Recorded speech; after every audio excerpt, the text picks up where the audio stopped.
Gabby Petito was born on March 19, 1999, in Blue Point, a small, tight-knit community in Long Island, New York.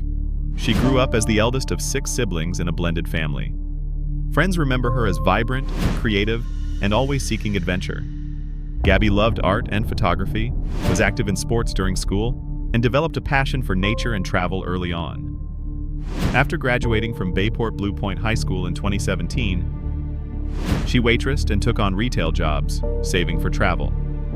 Around this time, she met Brian Laundrie, a fellow Long Island native. The two began dating seriously, sharing an adventurous streak and a growing interest in the van life movement, an online trend of traveling across the country in converted vans while documenting the experience on social media. By 2019, Gabby and Brian had already taken several trips together, including a long cross-country journey.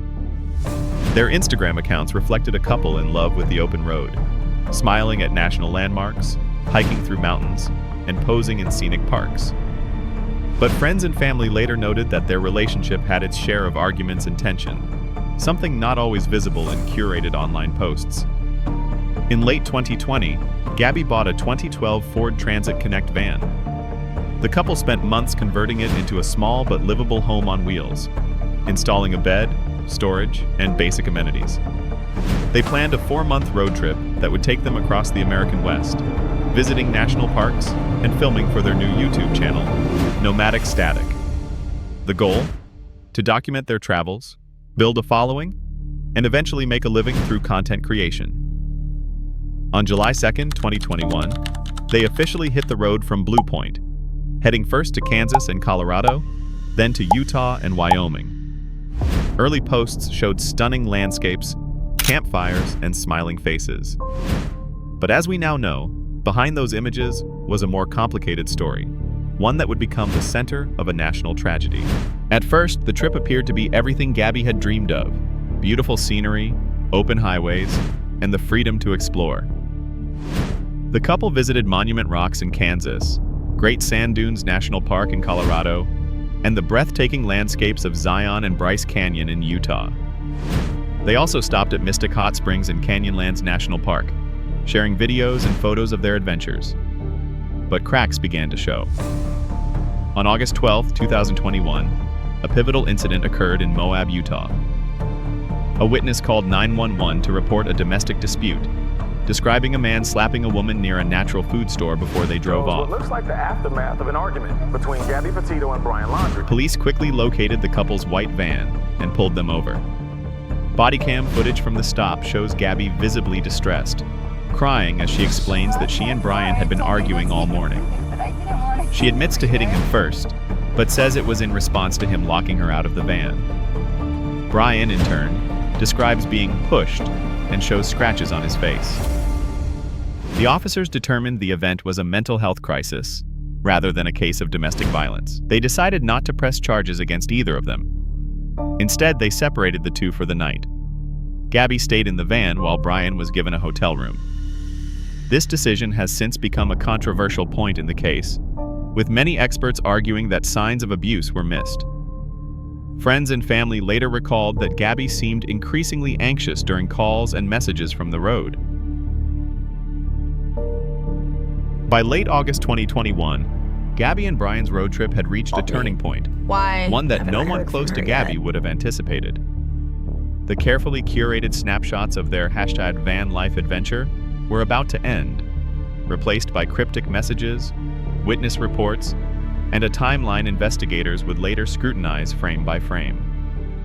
On August 23rd, Gabby spoke to her mother, Nicole Schmidt, via FaceTime. She seemed upbeat, talking about plans to head toward Yellowstone. But just 2 days later, something changed. On August 25th, Gabby made her final Instagram post from near Grand Teton National Park, Wyoming. The picture showed her smiling in front of a mural, but analysts and friends have noted that the caption and style didn't quite match her usual tone. That same day, she called her mother again, this time from the Jackson Hole area. It was the last confirmed phone call from Gabby's own voice. Nicole would later recall that her daughter sounded happy and excited to be heading toward the park, though nothing suggested danger was imminent. Then came a troubling message. On August 27th, Nicole received a text from Gabby's phone that read, "Can you help Stan? I just keep getting his voicemails and missed calls." Stan was a reference to Gabby's grandfather, but Nicole said Gabby never called him Stan. To her, it was a red flag, as if someone else had sent it. That same day, witnesses saw Gabby and Brian at the Mary Piglet's restaurant in Jackson Hole. Multiple people described Gabby as visibly upset, crying at the table, while Brian appeared agitated, even argumentative with staff. They left abruptly. This would be the last known public sighting of Gabby alive. After August 27th, the communication stopped. Friends and family began to worry as calls went unanswered and text messages went unreplied to. Meanwhile, YouTubers Jen and Kyle Bethune, traveling in the same area, unknowingly captured a crucial clue on August 27th or August 28th. Dashcam footage of Gabby's white van parked along a dirt road near Spread Creek Dispersed Camping Area in Bridger Teton National Forest. The footage would later be handed to the FBI, helping narrow the search area. On September 1st, Brian Laundrie returned alone to his parents' home in Northport, Florida, driving the white van that he and Gabby had shared. He offered no explanation to anyone outside his family. Gabby's parents, living in New York, didn't know Brian was back. They assumed Gabby was still traveling. 10 days later, on September 11th, after repeated failed attempts to reach her daughter, Nicole Schmidt reported Gabby Petito missing. That report set off a nationwide search, fueled by an unprecedented wave of social media attention. Within hours, hashtag Gabby Petito began trending on Twitter, TikTok, and Instagram, with thousands of amateur sleuths dissecting her last days in real time. The dream of van life was over. Gabby had vanished, and the search for answers had just begun. By the time Gabby Petito was officially reported missing on September 11th, 2021, her case had already captured public attention in a way few missing persons cases ever do. Her age, the striking visuals from her social media, the van life narrative, and the mystery surrounding her fiancé's sudden return without her created the perfect storm for mass online speculation. Authorities moved quickly. The FBI joined local law enforcement from Wyoming, Utah, and Florida to begin piecing together Gabby's last known movements. Investigators combed through social media posts, cell phone records, credit card transactions, and, crucially, the dashcam footage from fellow travelers Jen and Kyle Bethune. That footage, showing Gabby's white van parked alone in the Bridger Teton National Forest, helped pinpoint a search zone. Meanwhile, the Laundrie family home in Northport, Florida, became the epicenter of media coverage. News crews camped outside, capturing every movement. Brian Laundrie refused to speak publicly, communicating only through his attorney. This silence fueled public outrage and suspicion. On September 15th, police officially named him a person of interest in Gabby's disappearance. Then, on September 19th, the search reached a devastating conclusion. In the Spread Creek Dispersed Camping Area, just a short distance from where the van had been filmed, investigators discovered human remains matching Gabby's description. The location was remote, tucked away from the main road, in an area popular with hikers and campers. 2 days later, the Teton County coroner confirmed what many feared. The remains were indeed Gabby Petito's. The cause of death was ruled a homicide, and further autopsy findings revealed she had died from blunt force trauma to the head and neck, along with manual strangulation. Experts estimated she had been dead for 3 to 4 weeks before her body was found. The discovery shifted the investigation from a missing persons case to a homicide inquiry. On September 23rd, a federal arrest warrant was issued, not for murder, but for unauthorized use of Gabby's debit card between August 30th and September 1st, totaling over $1,000 in charges. This was a strategic move, giving law enforcement grounds to detain Brian should they find him. But finding him proved to be its own challenge. Just days after Gabby was reported missing, Brian himself had disappeared. His parents told police they hadn't seen him since September 13th, after he went for a hike in the Carlton Reserve, a sprawling wildlife area near their home. For the next month, the case dominated headlines.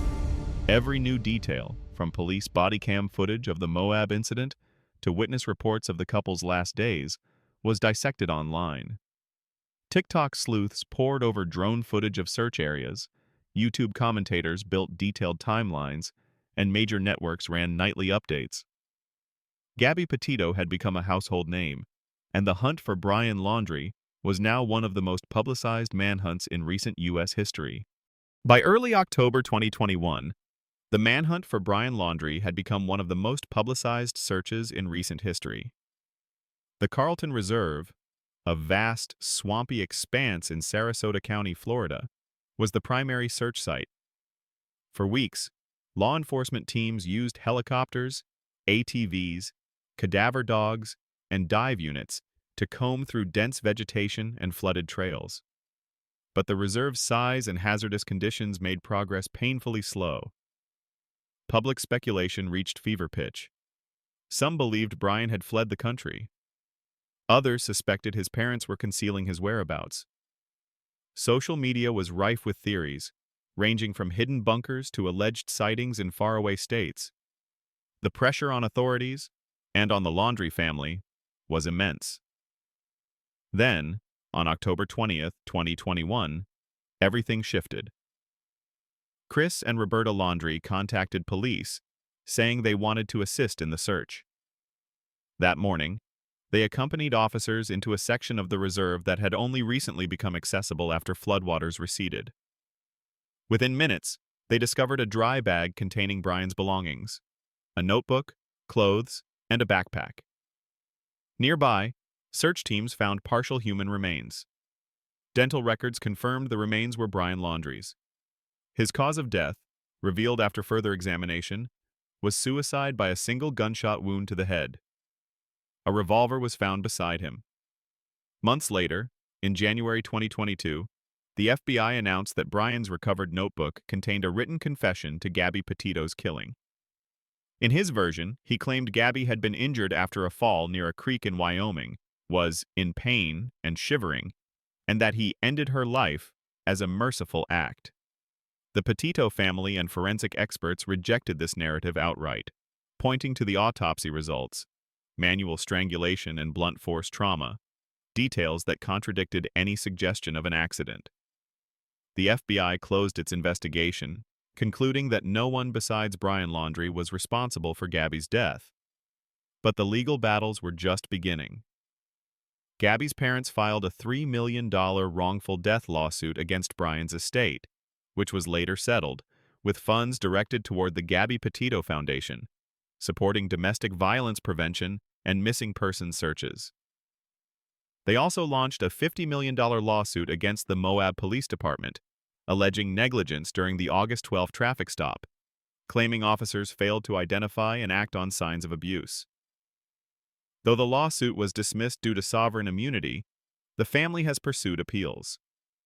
Beyond the courtroom, Gabby's case sparked a cultural reckoning.